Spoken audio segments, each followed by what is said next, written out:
Okay, so we have people joining the webinar now, so I think we can already start.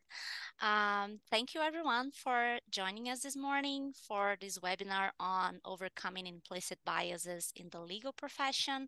Today we have with us Mercedes Meyer.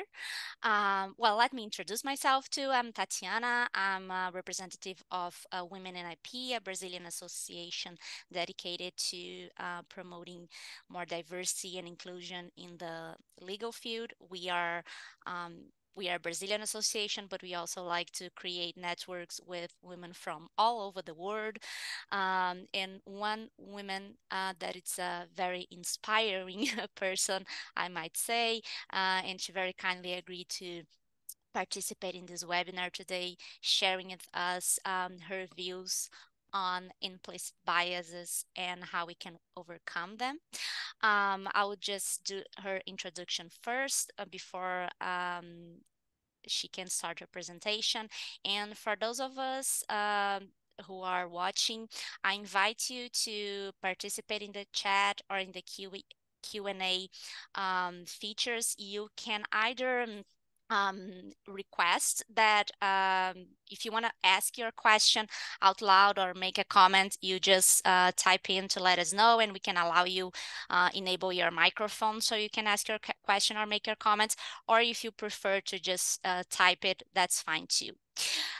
So Mercedes Meyer, she's a Ph.D. She represents leading life science and technology companies maintaining an extensive biotechnology and pharmaceutical patent management, prosecution, opinion, and due diligence practice.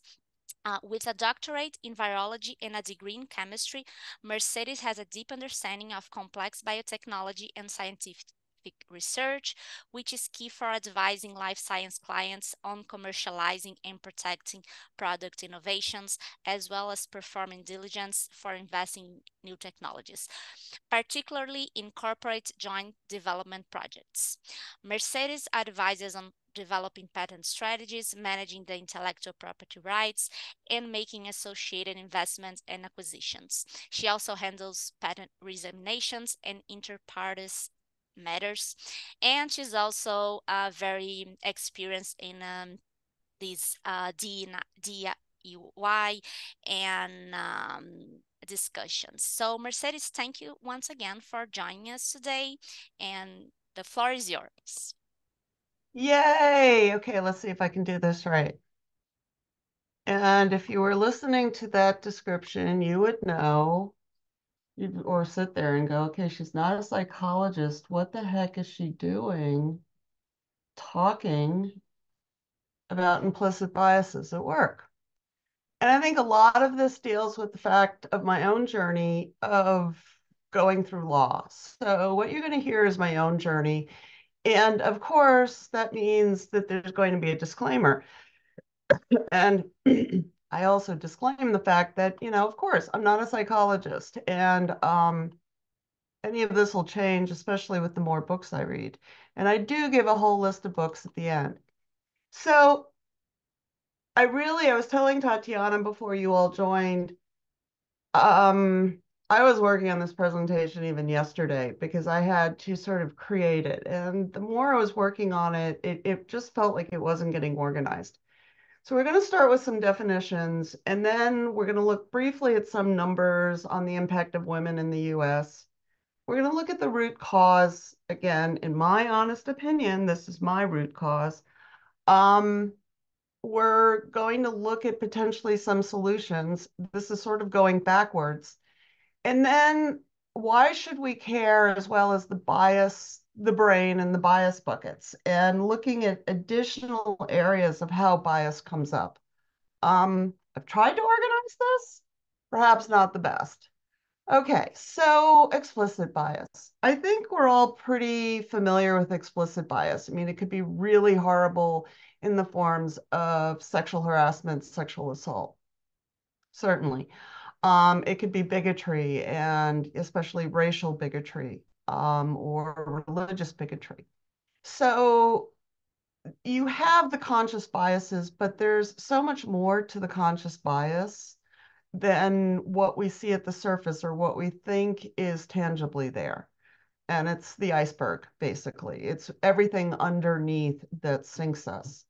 Um, and some of it also may show up as microaggressions. And these are the kinds of remarks or questions that we may encounter, or even actions that are painful to us because they have to do with a person's membership in a group that's discriminated against. Like, oh, you really speak English very, very well, and you're Asian or Latin American, but you were born here. Um, those are the types of things that are harmful. Or as my one friend who's American Indian said, she works in a boutique in Santa Fe. People would come in and go, "Where are you from?" And she's just like, "I'm American." Yeah, she's Zuni, but it they're offensive remarks. It makes you feel other. So let's look at implicit bias. And again, this is now we're looking at the underside of the iceberg. And they come in many forms. I mean, you can see some of them here: age, income, parental status. Are your parents married? Are they gay? Are they divorced? Education, your upbringing. Are you wealthy? Are you poor? Your religion, your appearance, your marital status, race, ethnicity, culture, sexual orientation. These are all things of how we view the world, and they form the underbelly of that very, very big iceberg. And so the implicit biases are formed by all of these different things. And we may know about it, or we may not be fully aware. And when we're not fully aware, you're going to hear me talk about blind spots. Because those blind spots, and I'll give you examples of some of my blind spots that I've recently tripped across. And I'm always looking for blind spots because I know I have them. Those are the ones that, sort of aggravate us because we don't mean anything deliberately, intentionally, or I hope not, as hurtful to others, but because of our own implicit bias, we may say it anyway because it's a blind spot for us. So let's look at some of the impact of some of how these biases continue to impact, especially women. And I'm not, biases impact everybody. It could be underrepresented groups, it could be handicapped groups. We didn't talk about physical disabilities. It impacts everyone. I am focusing a little bit more on gender in this talk, but you can expand the bias to anything, neurodiversity as well. So of the Fortune 500 companies, less than 5% of the CEOs are women, and only 3 of those are not white. In the 200 law firms, where women only occupy 17% of the highest positions. And many women will sit there and say, there is a pink bias for how we get paid, or that if you look at the firms and you see who are equity partners versus non-equity partners, or who the gender demographic of counsel, it may be disproportionate. I call it out for what it is, and I'll say it's a pink ghetto.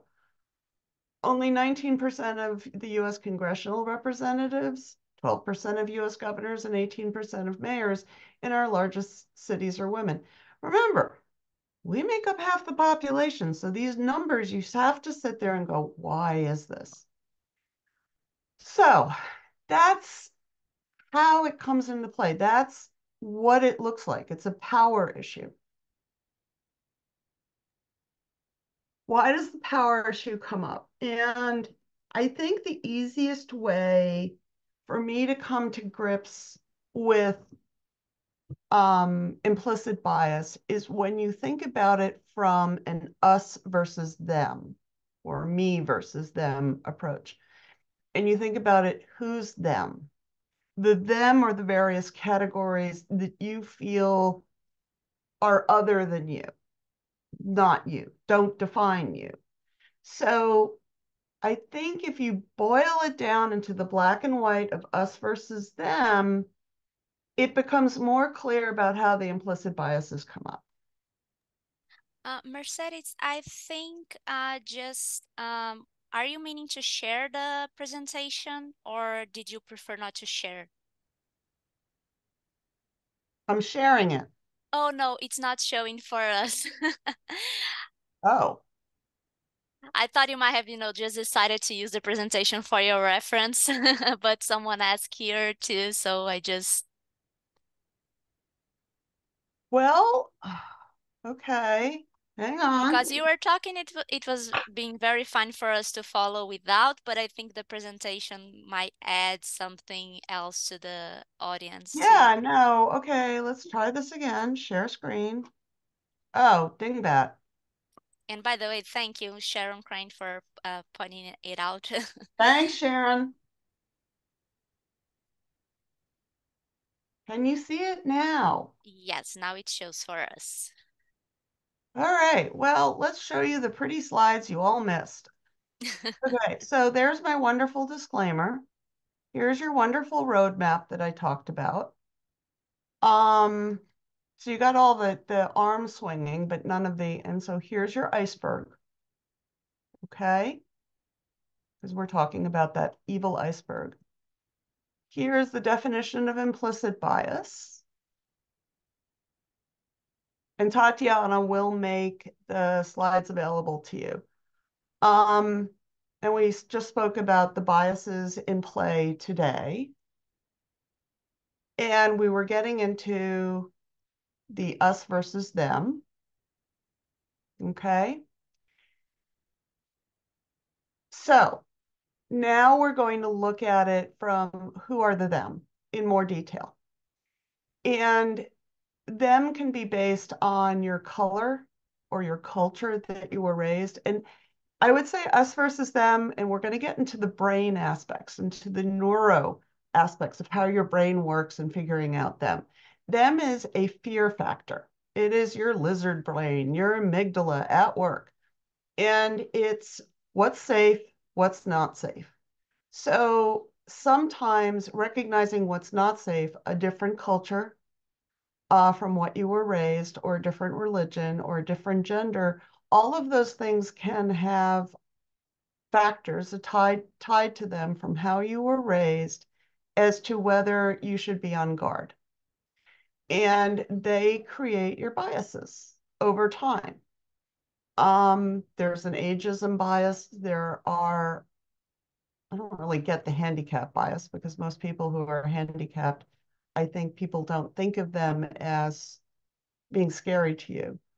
Um, these are the different types of biases or effects that can cover over time. The halo effect is if you're, somebody so perfect. You can have the affinity where you belong to a group, conformity where you want to conform with another, attribution bias where you get a bias confirmed to your, oh, that's confirmation bias, where somebody else does something and, oh, yes, that's the, attribution. I may have defined that one wrong. Have to go look that one up. But it all boils down to conformity and what we seek to conform to and what the them, how different the them is. And there are a lot of different ways that this arises. Most of it is completely unconscious to us over time. It is quite literally how you are patterning your brain or how society is patterning your brain or domesticating your brain. And so the process is one of distortion and overgeneralization. I took the Gen X, the slacker generation, while the Gen and are the Gen millennials, the generation of millennials are those the entitled generation. Those are derogatory terms applied to a whole generation of people by another generation. There can be deletions, there can be confirmation. Deletions we're losing the great generation, the people who fought World War II now. Confirmation bias, we talked about it. Tribalism is a large part of this. We are still a tribal species. And so we try to conform so we don't get kicked out of the tribe. So if you want to say it's a really perverse form of being part of a clique and what you do to stay in. And you have to get awareness of this, and we're all biased. So again, here's some, different ways of looking at it. You have the stereotypes and we have gaslighting. So stereotypes, you have the admiration bias. Those are the in group. Remember I said the clique, whether it's your church clique or, your country club clique. The envious prejudice. This is based on wealth. And there can still be a lot of prejudice against Jews. That was really more 50 years ago, where they felt that the Jews held all the money. Or even the Asians, getting into good schools because they're so good at, or they appear to be very good in taking standardized exams. And we've had lawsuits go to the Supreme Court on this topic. Contemptuous prejudice, poor people. And a lot of the poor people concept of contempt and disgust seems to tie back, ironically, to religion of, well, they mustn't have been good enough. And that's a fascinating one to look at. And then finally, paternalistic prejudice. That's where your ageism is, your handicaps, housewives. And look at the feelings that go with it, pity, sympathy.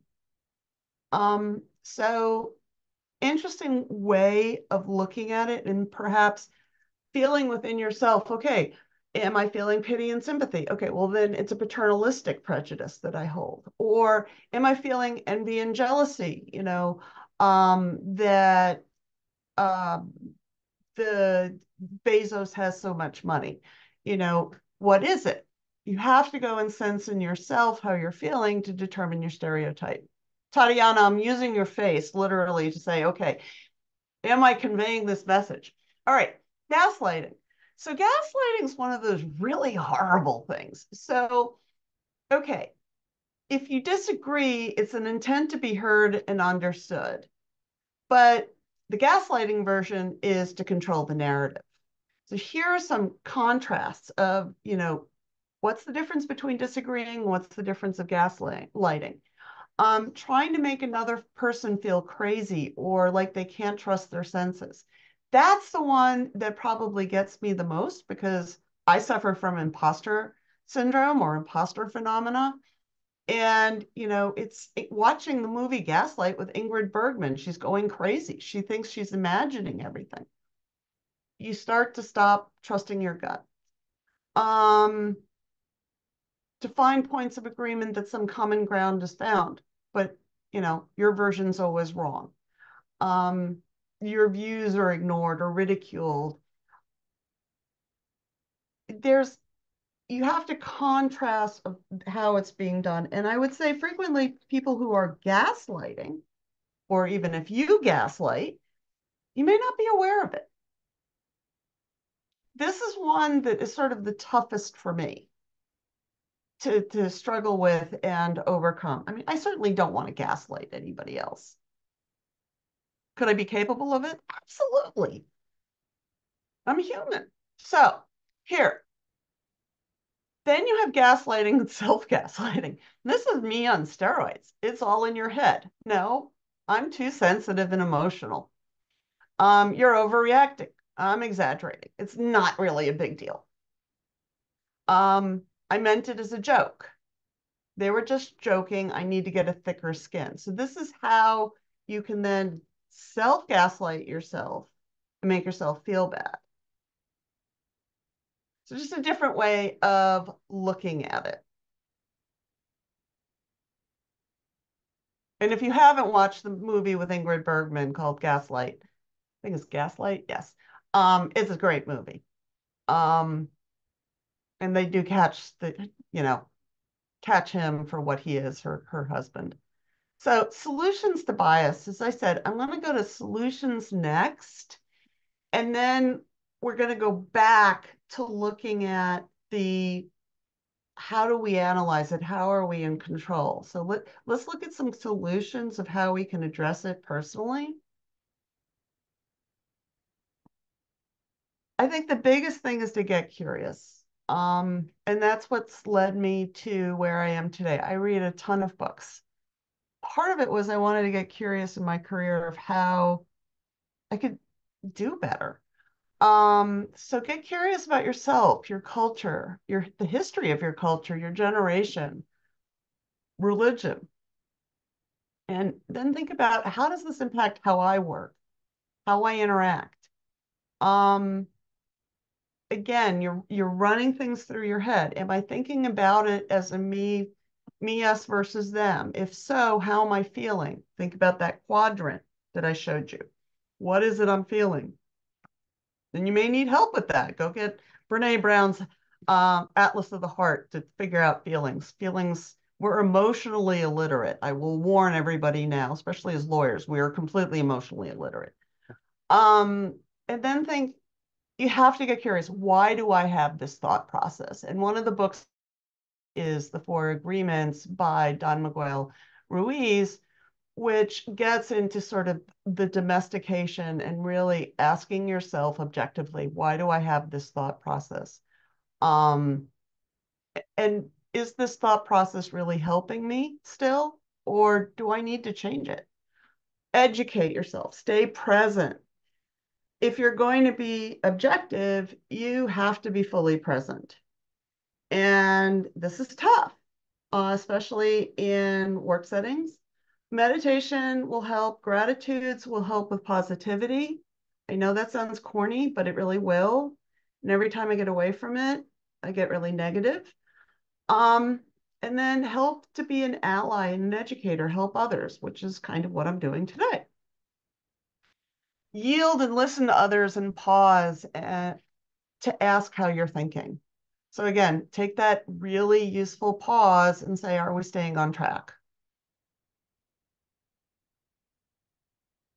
So more solutions. Make yourself relatable to find common ground. I recently did this.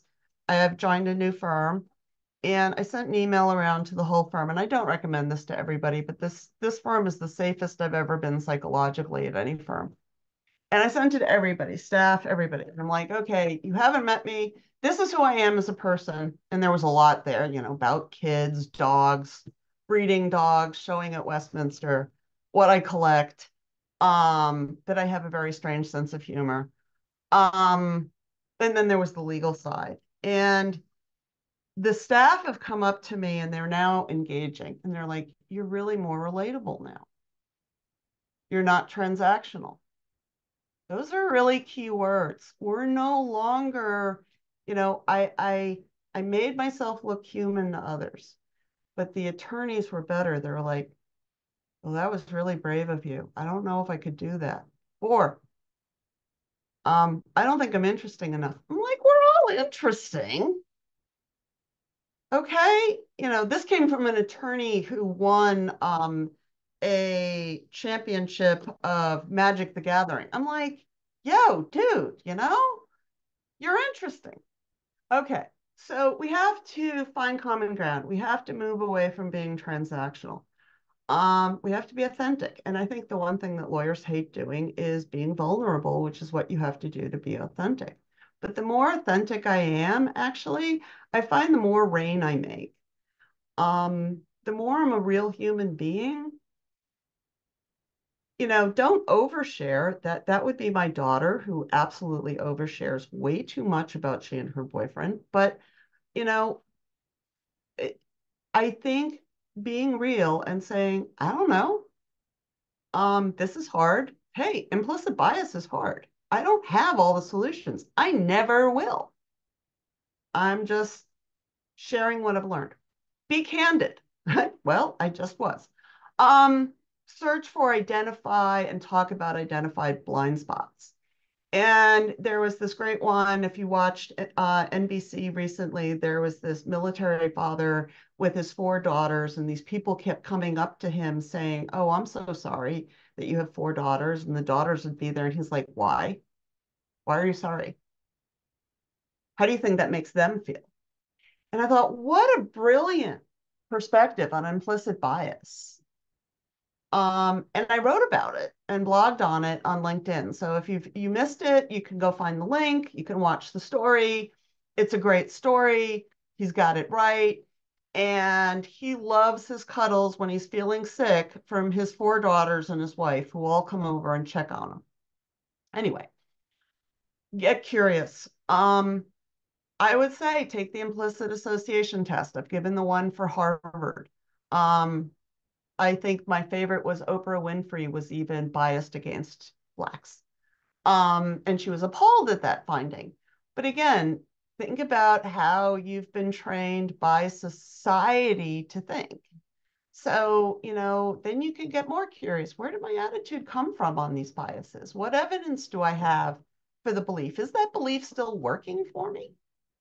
And then you can start to repattern your brain.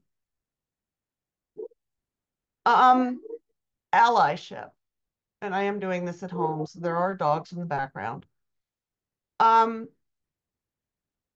this is really where you can help others and support others when you notice the implicit bias.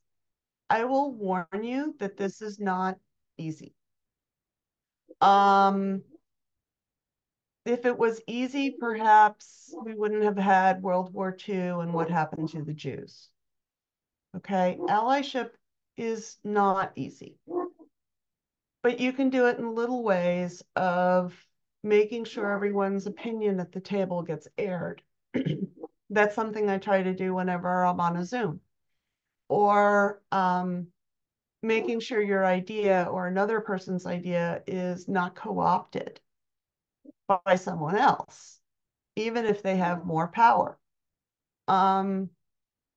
Ultimately, it's one of yielding to the other person, listening, learning, and then taking action if necessary, and affirming their their talents to them. So that would be a micro affirmation as opposed to a microaggression. So another way, as I was putting this together, I know I'm pulling from really random spots, is this is actually Toltec wisdom. And I think if you practice this, it helps for implicit bias. Really be impeccable with your words and use your words for truth and love. And don't talk against yourself. Remember, self-gaslighting. And don't gossip. Don't take anything personally. When you personalize, you go to the subjective and not objective world. What others are saying is a projection of their reality, not your reality. So if you can remember that, you won't hurt as much, okay? And you won't lash out, making it worse. Don't make assumptions. Ooh, that's a big one. We always assume, we fill in the gaps. And ultimately, just try your best to do those three things. And I think if you do those three things, especially with being impeccable with your word, you will be more careful in how you say things to others. And you will listen deeper and ask the questions. Did you really mean, did you intend for your statement to mean this? There's your assumption. So that was why I pulled from the four agreements and having that as a part of the solution for dealing with implicit bias. Okay, so why should we care to change? So much of this is psychological safety. And if you're not psychologically safe, you're not going to be creative. You're only going to give your very risk adverse answer and solution. And that's not necessarily good to business or yourself. And I talk a lot on ethics, diversity, mental health, and what they have in common. And again, it ties back to this whole concept of psychological safety. Um, and how safe you feel may depend on your environment and how you feel in an us versus them. And the more that feeling of us versus them, the less safe you feel. And the more you'll, cower or whatever. Or, you may go into the apathy zone of, I just don't care about the firm, or I just don't care about this. Um, you really want to be in the learning zone, pushing the boundaries, throwing ideas out there. The firm companies want you to be there, but everybody has to be accountable. And I think a big problem perhaps with society today is accountability for the group or for the individual has fallen by the wayside, making things feel less psychologically safe. So I told you we'd get to the brain. We're at the brain. Um, I told you about the lovely lizard brain, and your lizard brain is your amygdala. It's the oldest part of your brain. And if you trigger that, it impacts the whole rest of your brain. And I will get into sort of how it is triggering. So what you want to do is to mitigate your brain's responses by reducing the activity of the amygdala so that your prefrontal cortex, your cingulate, and hippocampus can increase in their activity and your insula will normalize. So what do I mean by that? As your amygdala becomes overreactive, you're sensing danger. And so your prefrontal cortex activity goes down. There's your thinking ability. Your amygdala is your fear, fight, flight, or freeze. Yeah, say that 1,000 times fast. Um, your cingulate is your ability to self-regulate. So this is your lashing out. This is, how are you going to react to this bad set of circumstances? Your ability to control your reactions goes down. Those emails that you sent out slamming somebody. The hippocampus is your ability to form memories. And this is in large part, if you think about it, some people go through almost amnesia where they can't remember certain events in their life because they've blocked it out. They were too fearful. And your insula, your interception ability goes multiple ways. It becomes dysregulated as a part of this entire process. So your self-awareness, your ability to check your gut, your feelings, to perceive sensations from inside of the heart, your pain processing, your addiction. This is where things go pear-shaped.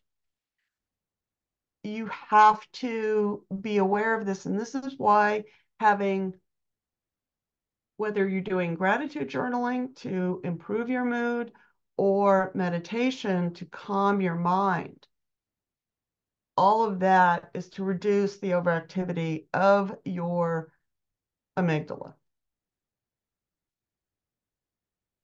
And if you think I'm, giving you a load of hogwash, this is really what happens. If you have high activity in your amygdala, you can actually see the differences in the brain scans. So you want to have more of your prefrontal cortex working so that you can be more creative. But that's only going to happen if you're not in a fearful state or it's not as bad of an us versus them.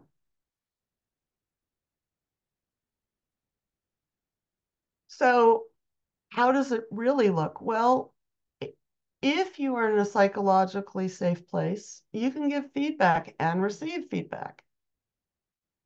You can raise issues and concerns feeling safe. You can disagree with people. You can ask for clarification without fear of, oh, are they going to will it make me look stupid? You can ask difficult questions. You can ask for help, again, without looking stupid. You can offer solutions to problems. You can admit errors. I think also with being authentic, um, I've gotten to the point, I don't care how I look to others. I will always ask for help. I will ask questions. I will raise issues and concerns. Um, but I think especially when you're younger, that's a lot scarier or earlier in your career. So let's talk some more on bias and stereotypes. Remember I said we're going to go back to all the different types of stereotypes. Affinity bias. Is the person like me? I like that. Perception bias and our assumptions about those groups. Um, Projection bias, the halo effect. I think Taylor Swift suffers from the halo effect. Um, Not through my benefit, but anyway, confirmation bias, looking to confirm our own opinions and stereotypes. Sorry, I'm talking too much. Okay, bouncing along. So I love this. I mean, what is princess syndrome? I mean, do we really want to kiss that frog? And hey, why the hell don't the boys want to kiss a frog for a princess? What's up with that? So let's talk about stereotyping women. And this comes out of a book called Odd Girl Out. And let's think about how we categorize ourselves either by other women or by men on women. And, what's that perfect girl? Well, it unfortunately still remains, I think, the blonde hair, blue-eyed, perfectly svelte woman. So, if you're fat and have dark hair, or you wear glasses and you're geeky, or you're frumpy, those are bad. And then there's the stalkerish type, the Stepford wife, um, or Stepford wife, aggressive, power obsessed alpha women, or the cougars. These are all different ways of creating us versus them. And the us versus them is based on female conformity and how society has made us think about what we're supposed to conform to as the ideal. Um, so, I think a lot of women, myself included, have a body image issue. I know I feel too fat half the time, or actually, I would say 99% of the time. And it can impact us, in a lot of ways. I talked about the girl dad. We're not viewed as valuable, as valuable as boys. That becomes sort of this implicit thing. Or, how many girls leave between the ages of 7 and 10 interest in math and science because they're viewed as nerds or dorks. And what do they want to look like? They want to look like a princess. The boys want to look like jocks. Lost financial gains. I think a big problem for women is not asking. They don't ask for the opportunity. They don't ask for the raise. They might not even know there's an opportunity. This results over time in women perhaps earning 80 cents to every dollar a man earns. More importantly, over time, the men advance faster and further than the woman does. So you have a financial difference. And there's a great book in the list called Ask for It, written, co-authored by a friend of mine, Sarah Lastchever, who does a great presentation on the impact of asking and that women don't ask for things. And if you remember, there was a Microsoft example where a woman asked for something and the CEO of Microsoft said, well, women shouldn't ask for things. There was a big backlash about that. But that was his perception and his bias. So we have other lost opportunities, having a family, generational differences between the genders and how that can impact things. how we're perceived as women and not as a person. Lost leadership training. I think there's not as many opportunities for us to learn leadership skills. You have Boy Scouts. Now that's expanded to include girls in scouting. In the US, we had Title IX for sports, which came about when I was very young. And I think that helped teach teams and leadership, military leadership. You know, for a long time, women weren't permitted in the military. All of these things, it's not gaining those skills. Where are we going to get leadership skills? Our second job. It could be our parents. Women get the burden of dealing with aging parents. If you do have a family, it could be kids. I always say my spouse is my first child. So, you know, we go home at night, there's that second job if we have a family. And then I'm going to throw out to you, and I just wrote about it today, the leftover hypothesis of women get the leftovers that the guys don't want. We get the leftover associates, we get the leftover admins, we get the leftovers in women being hired for crisis management situations. A company's tanking, let's hire a woman for a CEO position. And there's an article about that. I've heard about this from a lot of women who I really respect, where they're being hired and having to go in and do the layoffs. And actually, I've had that experience myself. Oh, you have 7. I expect you to have that many. Can you lay them off for us? Really? Okay. You didn't have you're an invertebrate? Anyway, presentation in business. So a lot of our perceptions deal with how we sound, how we work, how we appear, how we act, how we think. And again, this is how we're domesticated. This is how the biases come in.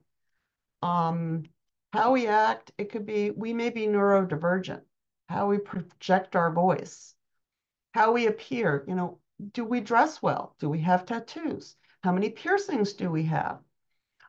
Is it a power status? You know, are you wearing that Rolex watch? Are you driving a Maserati? How we work. Women tend to be more collaborative and communal. Guys, not so much. I'm not saying this works for or against you, but all of these go to how it operates in business and then how we can be leaders or not leaders. How we laugh. Are you too loud? Are you too soft-spoken? Do you curse too much? Are you too abrasive? Um, you know, are you too feminine? Are you too masculine? Weight is a big deal. Women advance faster if they're thin. Are you young? Are you old? There's a reason why people go get facelifts. Look at Joan Rivers. Do you have gray hair? Yes, this is dyed every 4 or 5 weeks. So think about all of those things and how they come to play. Um, there's a great book that I added by Lois Frankel. She goes into all of these and, you know, why good girls don't get the corner office. And she does emphasize weight. And it starts back in law school to some extent, where we are not educated in how to work in teams. And this is men and women. We're not educated in how to teach others. We're not educated in how to build a team or how to hire for a team or creating a culture. We're certainly not taught about finance, management, and leadership. You know, law firms tank, and it's not pretty. Or how to build trust and respect. All of these things, because we're not taught, it's part of the we're having to learn these things plus deal with all the implicit biases and understand everything in this fuller picture. And these biases then impact your psychological safety. And law is certainly not a very safe psychological place. And so it's leading to huge amounts of depression and anxiety. There is a fear to seek help. Remember, back to psychological safety. If you feel unsafe, you're not going to ask for help. I've had one very, very dear friend commit suicide this year. There is a lot of substance abuse in this profession, a lot of drinking. Um, so again, psychological safety, that implicit bias that can lead to feeling unsafe, all plays a role in this. And it starts, that feeling, lack of safety starts in law school. I think with Socratic method and the art of shaming, you're not prepared. It's not the creative response that wins the day. It's the rote response. So more on where does it appear work-wise? Certainly in committee appointments. Tatiana and I were talking about this. We get more sort of the admin stuff. Mentoring committees and the social committees, that's what women get appointed to. Not the allocations committee or the strategic planning committee. Those, we need those experiences. And I always say, follow the money. You know, if the committee has money, there won't be as many women. Same thing, follow the money in the legal sector. There are not as many women in finance and legal finance sectors. If you're watching Goldman Sachs, it's a great example. They can't keep women, but women don't ask. So you got to learn to ask. And I will say, it's been hard for me to learn that, getting better at it. I'm still not comfortable with it. Perceptions. Women aren't good at STEM or math. Again, I think my favorite was, you know, she just had a baby. She doesn't want to travel. Don't assume about me. Ask. Yes, I may not want to travel. I may not want reduced hours, but also how do reduced hours hurt our career trajectory or how we're viewed on helping on a project? Women on women. Um, Cat fights are ugly. Um, that doesn't mean that women can't be cruel to one another and you shouldn't call them out. Um, I don't fully agree with Madeleine Albright that, you know, if you undermine another woman, such women should go to hell. No, look, everybody is accountable. You shouldn't not be accountable just because you're female. Women are also rated lower than men on qualities of leadership. And if you look at it, assertiveness, competitiveness, and business development. Assertiveness, if we're too assertive, we're bitch. And if we're competitive, you know, is that really feminine? So those things can, as you can see, can backfire. Women also can't have the same emotional range. And I did add a book about swearing because I love to swear. I even have a little F-bomb paperweight. Men are permitted a wider range of emotional states. They can be angry, they can swear, and they can get away with it. Women, not so much. Um, and it, you know, is a really powerful tool for joking and bonding and being part of a team. It's also more direct. Um, but the problem is women shouldn't be opinionated. So again, that's a backfire. So I try to remind people that swearing is also a way of communicating vulnerability, sadness, and pain. You're uncomfortable with a situation. And I've noted it about myself. You know, when I get awkward, that's when I curse. Or you break a bone.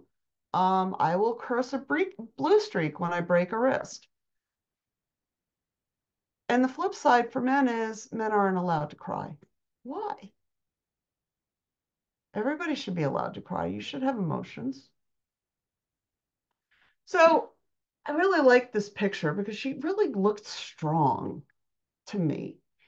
And again, women in leadership, what are the requirements? We have to walk a finer line, and there's also language differences in how we communicate that perhaps hold us back from being leaders. And Deborah Tannen gets into linguistics, whereas John Gray gets more into the psychology of it. But there's also articles out there for, how to work for a female boss. Well, what's so bad about that? Where's the article on how to work for a male boss? Um, so I think that being strong plays to our benefits, but it's all about reading and understanding what words we choose to communicate is really, really important. And sometimes we have to be, back to Don Miguel Ruiz, more thoughtful in the words we use, in how we communicate. Because we do walk the finer line, and nothing I do or say is going to change that. And then there's hair. Personally, I would love to have rainbow hair. That is my dream. I did purple during COVID and it looked rather nice. But if all of these were attorneys, who would you hire? Okay, now go with your gut. Would you have hired the girl with the lip rings and the colored hair? What about the grooving down grandma? Well, why did you have those thoughts? Or even the black gentleman with beads in his hair. Why? Because he has a goofy expression and wears glasses. So, you could use something as simple as this to sort of address your own preconceptions or biases. Inclusion and belonging. If you don't feel psychologically safe, you're not going to belong, and you certainly won't feel included. And the biggest issue here is when you're trying to conform and conform and conform to some ideal, you lose yourself in the process. We're all different. We're all special snowflakes. And why are we constantly trying to conform to some ideal that doesn't exist? So how do you make a person feel welcome? You find commonalities. And this is really interesting to me because, I'll be at work at my new job and the guys will start talking about sports and I'll excuse myself. I'm like, I'm going to go join that conversation because I can't follow you. And they're immediately apologetic. And I said, look, it's okay. I just don't have time for sports. I'm making them aware that they are talking a topic that's not inclusive and common. Um, and that's also true about watching the same movies or HBO, um, or drinking. Some cultures don't have alcohol in them. Why do we have to have cocktail hours? Or even music. I mean, we recently had one where we were discussing concerts we went to, and one of our Iranian colleagues had never been to a rock concert. Yes, Iranian music, Middle Eastern music. So it's a commonality thing. And you have to get curious about it. And you have to go, well, tell me more. Hair and clothing. Do we really have to conform? It's not as bad as it used to be. A lot of women don't wear pantyhose anymore, and there aren't requirements for skirts lower than your knees. But, think about the gray hair. Think about how women CEOs, it used to be this haircut just here, that you had. And ageism, how we view younger people or how they view older people. Striving for sadness, sameness, and perfection.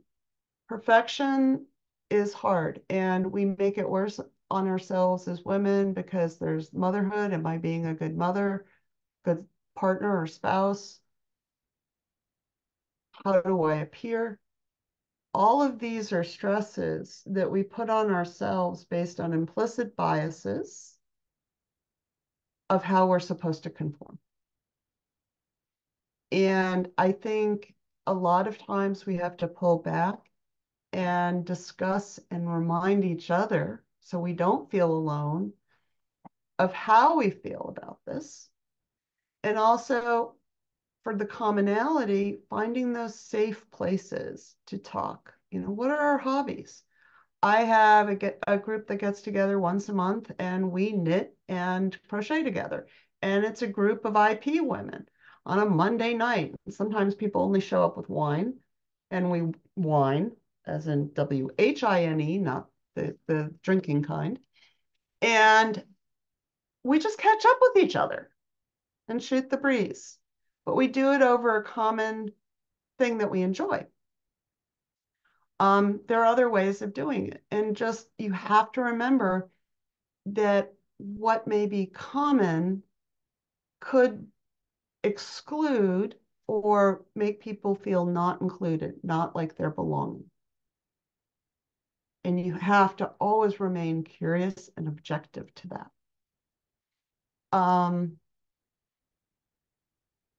So ageism, this is a really problematic prejudice. And I will say it here. Look at what they're doing to Federal Circuit Justice Pauline Newman.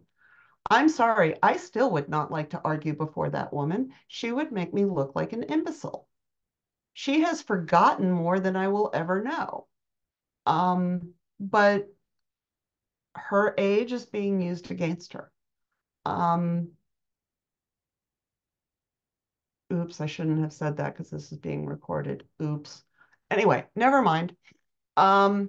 So we have to think about aging. We don't like talking about it, and we don't like transitioning work and helping people sort of leave the profession in, I'm not going to say a graceful way, but they know so much. And I just watch law firms pushing the older partners out. No. Oh my God, they're a resource. Why don't you use them as a resource? So there's a lot that goes on with aging that I think are biases both from the younger and the older. And I really recommend people having mentors who are younger and doing a generational thing and ask, now, how would you deal with the situation? I did that on sexual harassment. The younger generation would deal with it completely differently than I had to, or I did. You learn things. And, this is a view. It leads to implicit biases. The boomers, you leave them. You leave a firm being led by a boomer, they feel you're a traitor. That's not true for Gen X. It's certainly not true about the millennials. And the Gen Zers, they have side hustles. And I'm watching this with my own daughter, where she has multiple side hustles going on while she's in school. And we shouldn't be stereotyping people. Remember, slackers, hippies, entitled, or fragile. They're not. My daughter's not fragile. She'll kick your butt. And that's just because she's a blue belt in Taekwondo. But so I think you have to understand, and again, these are generalizations, and there's overlap between each of these, and it can be impacted by who raised you. Are you a Gen X raised by a great generation or by a boomer? And how you got domesticated because of the generation age of your parents. But you have to be aware of these things when you interact with others. Should we be hiring somebody to stay at a firm for their entire career? Probably not, because that's not how Gen Z and millennials necessarily think. And so here are the references. That's about it. Do you have questions? So first of all, Other thank you than, very much, Mercedes, for this presentation. It was very nice. And of course, I already told our attendees that anyone who wants to ask a question can either, just say in the chat or in the Q&A, oh, I'd like to ask a question, and I can enable your mic for you to be allowed to talk, or if you prefer to type it, that's fine too. But while, people try to think, I actually have a couple of questions for you too, because of course I'm here too as a listener. And one of them, I think it's a nice segue into what you just talked about ageism and different generations. And what I would like to know from you, because I know you have a lot of experience as a mentor for younger people, and you have participated in different committees with the IPO and other associations in IP. Um, how do you deal with those differences from the perspective of a mentor, like from the person who's having to deal from someone from a younger generation that is different from you? And on the other side, I think it also might be interesting for the people listening to this webinar and who might belong to those younger generations to know how they can overcome the biases that older generations have towards them, right? Because one of the things that I think it was very interesting about your presentation is that you showed to us that we are always in a position where we might be suffering biases against us. For instance, us women have to deal with gender biases, but we might know we do have biases that we have towards people that are different from us. So I would like to have, a little bit more about your view, and perhaps if you have any tips for people who might be struggling with, because I have been seeing a lot recently on different social medias and posts on LinkedIn where people complain about Gen Z and things like that. And there's a lot of complaints, but not a lot of, actual suggestions on how we can accommodate the differences from different generations. Well, one of the books listed, and we had him come speak, is by Chris DeSantis, Why I Find You Irritating, Navigating Generational Friction at Work. I found his talk really, really helpful because it put generations in perspective. And then when you started to think of reactions of people, it put the reactions in perspective. Um,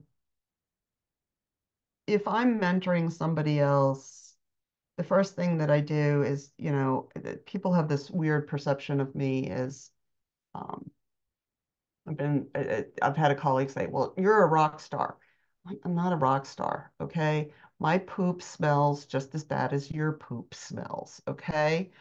So the first thing is, again, are you relatable? Are you being authentic? You have to make the person coming to you feel comfortable. I do it through a lot of humor and self-deprecation. That's just my style. You have to listen. And Stephen Covey does a lot of stuff on listening. Listening, active listening means asking questions. Doesn't mean providing advice, and I have to pinch myself or slap myself internally and say, okay, no, you're not giving advice, you're listening. And then just if you're actively listening, you're staying curious and you're asking those questions. So from the younger person going to the older person, I think you have to find somebody you're comfortable with who is going to give you advice. And there are some great mentoring groups. I would say the IPO mentoring cross borders. The border you can create is you want to find something out. Okay. Um, I've done their mentoring cross borders where I had a younger generation or something else. You create the border. What is it you want to learn? It's a fixed time. You can't insult the other person. Move on. Um, you have to listen to what they say and you have to stay curious. And it's really about being objective. I don't know if that fully answers your question, Tatiana. No, I think it's great. Yeah, I don't think that's an easy question to answer because it's hard when you talk about intergeneration bias because people always have. I remember when I was an intern, I'm a millennial, so when I was an intern, I remember having the older people talk about, oh, how my generation was lazy and things like that. And then I saw the next generation come, and it's the same speech that is being used. So it's kind of like there's always this very negative view, I think, towards the younger generation. And it's not Well, very and productive, right? I mean, no, but history repeats. I mean, come on, we're humans, we're stupid. History will repeat. And so, yeah, that younger generation has to be more lazy. And it's probably based on the fact that my daughter can't clean her room. So, by definition, there's your affirmation bias. My daughter doesn't clean her room. So, yeah, yeah, so I just wanna first answer Lisa Moyles, who asked if we will be sharing the slides. Yes, we will. Mercedes gonna make it available for us, and then we're gonna send, since people when they register they put their emails. So that's it. Thank you so much for the people who left their thanks for the presentation. I do have another question sure. to ask Mercedes, if no one else has any, so we can finish the webinar. And I think, Mercedes, this question is more related to your experience in the IP field, because w- one gendered bias that I think it's often encountered in the IP scene, especially for those working with patent law, is like that implicit bias, that idea that women don't understand the technology, that is, I think perhaps in pharma is not as frequent as in other fields. But I was wondering if you ever have, if you personally had to deal with that, or if you witnessed women who were close to you and perhaps shared that they were dealing with that, and how do you think that women can um, overcome this bias and fight back, so to speak?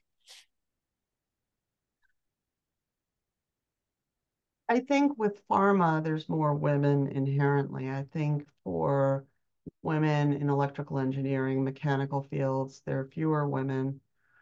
Um, the fighting back is almost being one of the guys. And it's, I think it's more the opportunities that are lost and the failure to ask. I've heard it where men will ask more, and at one law firm, not so much in the IP field, they found through a poll that the women ran that new associate men were getting um, projects at 3 weeks that the women were not getting until 3 to 6 months out. So again, it's a skills and talent acquisition issue over time that's maybe due to a failure to ask, or even if they do ask, they're still viewed too green, or no, I don't want to work with that person. I think I've also seen it where men perhaps don't want to be with a young woman because of how their wife will perceive them. Uh, Vice President Pence in the last administration, he will not be with a woman alone who is not his wife. I think that that hurts those perceptions. I think it's far more insidious in how it impacts us because we're not aware. We're not aware of the opportunities that are going on because we may not have been invited to the all guy lunch, or played that game of golf because we don't have that commonality. And then it turns into the blind spot because they're not aware that they've prevented another from having access to the opportunity. It may not be, it's not out of malintent. There's a great, um, I have this great analogy of a pie eating contest, which was at a very big general practice firm back in around 2000 to 2010, where they had pie eating contest and they laid out pies on the conference room table. And this one new associate came up to the table, they all did, and flipped over the pie and vacuum cleaned it up. And whenever I give this story, the women go, ew. And but the general counsel had turned to the head of tax and said, oh, wow, he has problem solving ability. Okay, so let me think about this now. A guy won. The question is, would everyone have felt the same if it was a guy who had a weight problem, or a woman who had a weight problem? Or how would they have felt about a woman doing that? So again, I don't think that that was meant to exclude, but I also wonder how many women participated in that. It, it it's who gets invited. And I think that it needs to be more of an awareness of where those backdoor sessions are being held and how they're harming people. And it's not just women, harming underrepresented groups, harming handicapped groups. Um, so there's sort of your answer. No, yeah, it was perfect. And I think that's a very interesting point that you talked throughout your presentation about awareness, right? Because that's the devil in the details, right? Because implicit bias, because they are implicit, they are hard to identify, and because they are hard to identify, it's hard to overcome them. Because when you complain, like you are complaining, but it's implicit, so it's subjective. Oh, you're complaining about nothing, and And you can yeah, make yourself as perfect as you want and learn all about your own implicit biases. It's not going to change other people toward you. Um, so, that's why I try to talk about these things and how it comes up. I try to do it in a manner that is transactional and takes the emotion out of it, because everybody has it. And it's that us versus them. And it's the awareness of us versus them, and treating that as a sort of neurological process. Is it working for me? And is that impacting others in a fashion that I want? great. Well, thank you so much, Mercedes. I think your presentation was so informative that it's even hard to come up with questions. So yeah, I would like to thank everyone who joined us today. Thank you once again, and we'll have made the presentation available to everyone. Okay, bye everyone. Have a nice day and week.